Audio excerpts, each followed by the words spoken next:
Hello and welcome, beautiful people. This is Marco Narrates, where I do the self-explanatory, and in today's video, as you've already assumed from the title and date this is being uploaded, I'm getting into all of the lovey-dovey exchanges in Skyrim. Well, all the written ones at least. That includes every love letter, a journal, and even a poem by Calcelmo.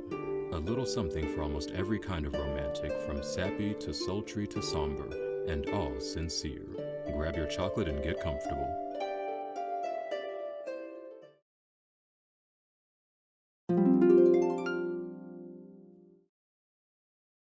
Sweet Helga, last night was the most wonderful night of my life. The things you showed me, the things we did. I could never have dreamt that it was possible. Who even knew that someone could manipulate their body in that manner while wearing Daedric armor boots? You are a true master of the Dibellan arts, my love. A credit to your religion. Perhaps we'll meet again soon. But next time, allow me to bring the trout, your secret lover.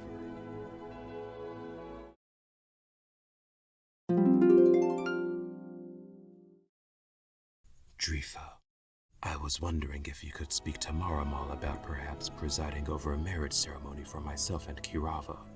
She's the love of my life, and I wish to be with her forever, but only if we can be wed in traditional Argonian fashion. Traditional Argonian bonding ceremonies are somewhat long and complex, involving unique rituals spoken in our native language. I'd be more than happy to provide a book describing what I'm looking for, as long as Maramal doesn't mind. Talen-jei.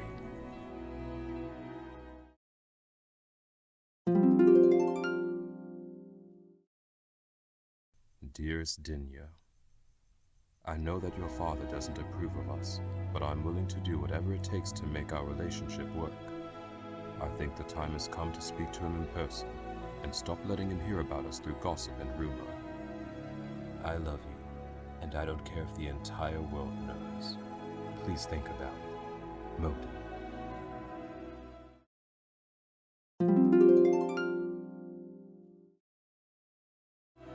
My lover's heart is numbing stone that hides in ice beneath our sight. So some decry it is not there, while others whisper, yet it might. Though stone is born from fevered ash, once formed, it yields no whiff of heat. So too her heart betrays no love, nor comforts those embracing it. As mountains grow and yearn for sky, then climbers conquering ascend.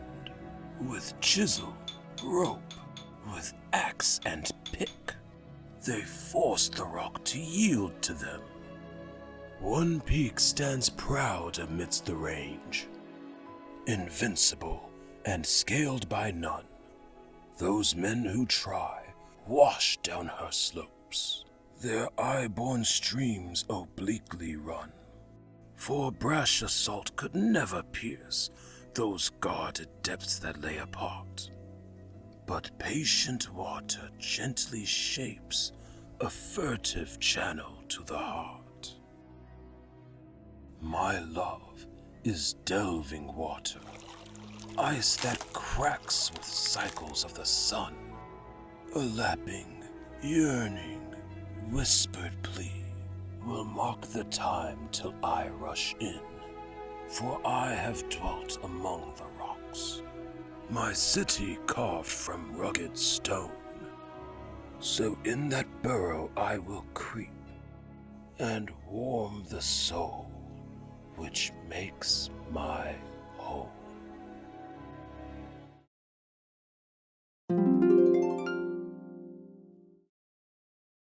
My dearest Calcelmo, I always knew you to possess a great mind, but your charming poem revealed a depth of feeling I never suspected. I'll admit to being a bit surprised at the direction of your feelings, but not unpleasantly so. Let us meet to discuss further. Yours, Faleen.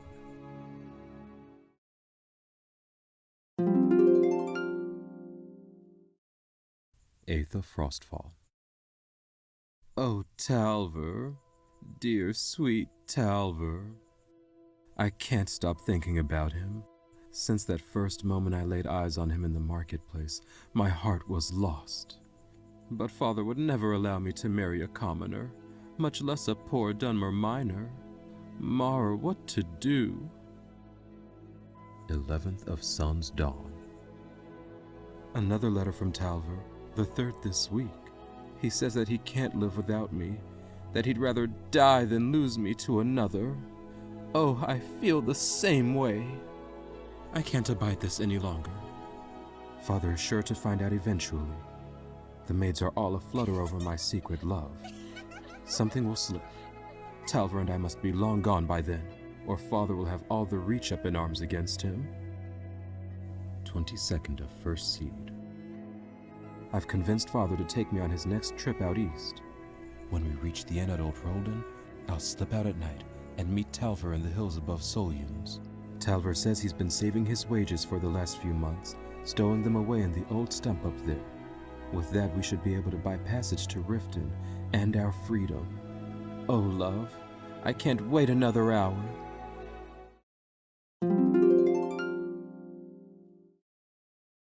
Shelly, your ship should have arrived weeks ago, and I fear the worst has happened. I've set up camp on this rock, as your ship should pass by here, and hopefully, one of these days, we'll be together again. If you're reading this, I'm probably out hunting or bringing in some supplies. I'll be waiting here until I see your face again. Faithfully yours, Trius.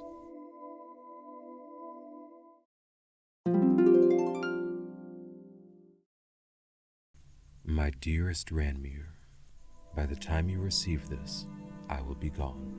I know that it's wrong to mislead you, but I didn't want you to prevent me from going. I know it's been hard on you, on both of us, struggling to survive. I hate to see the look in your eyes every time you think about how little the two of us have, and I know you're too proud to ever say anything, so I'm going to make it all better. I've talked to my friend Vex, and she's given me some advice.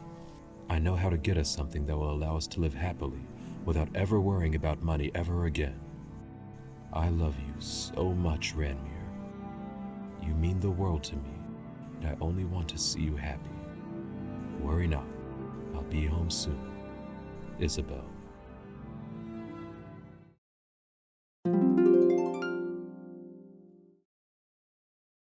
My dearest Olfina, how long will this go on? The sneaking around, the missed opportunities. I feel like I can't take it anymore. I love you, and you love me. That's all that matters. Anyone who has a problem with it doesn't really care for either of us. John.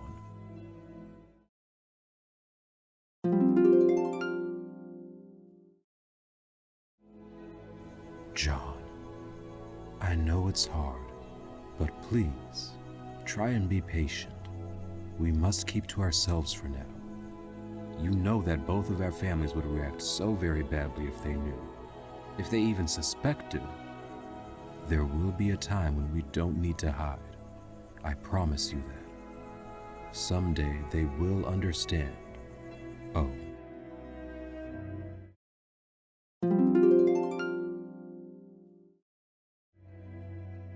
My dear Usha, we can make it work. Do not worry about my father.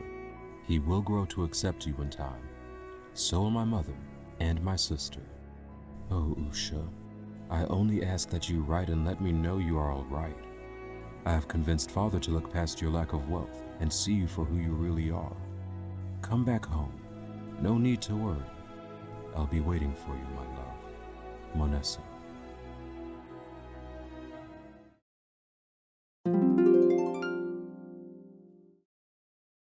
Letter 1.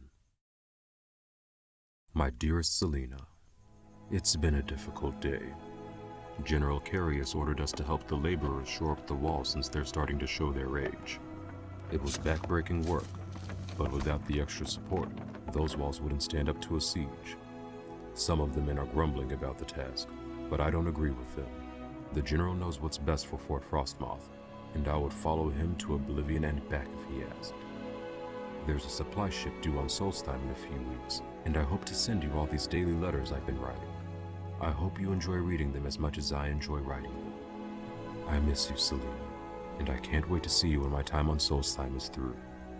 Yours always, Maximian Axius, 20th of Evening Star, 4th Era 4.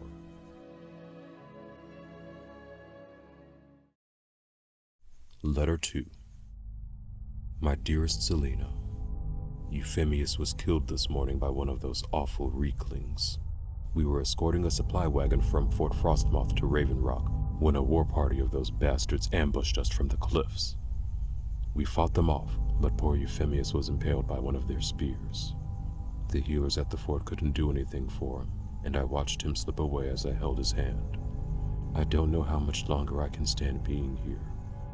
My loyalty to the Empire and the strong words General Carius delivers to us at each morning muster are the only things keeping me going.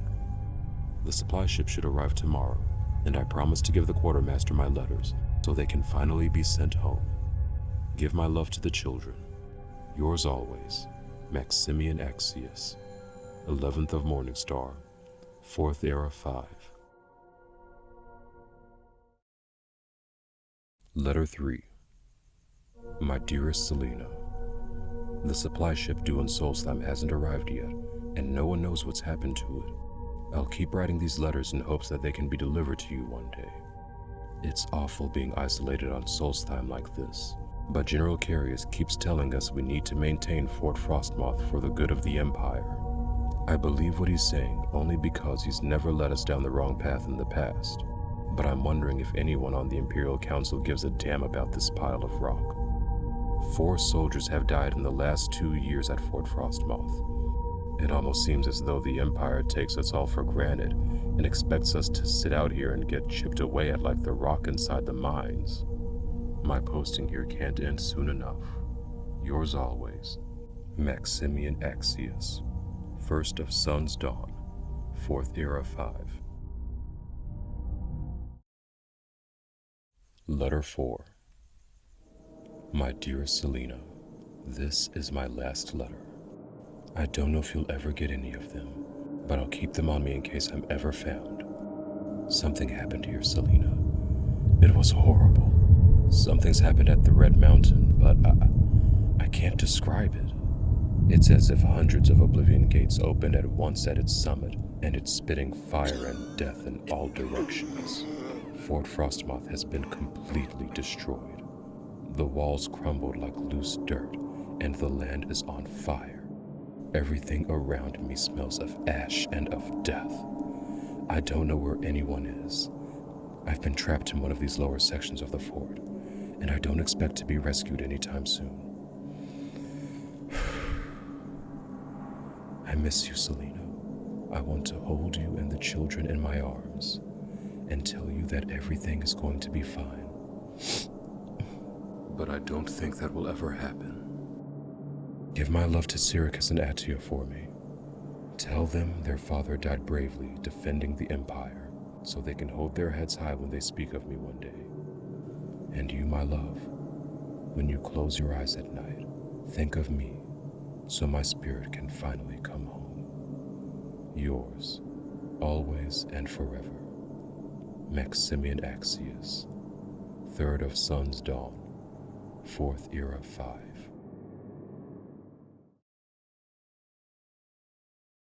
Thank you for listening, and I hope you've enjoyed the video. This one was especially fun to make with lines like, while wearing Daedric armor boots, and all the melodrama of Karen's journal. I also learned that the Dearest Dinya letter is addressed to the whole wrong character.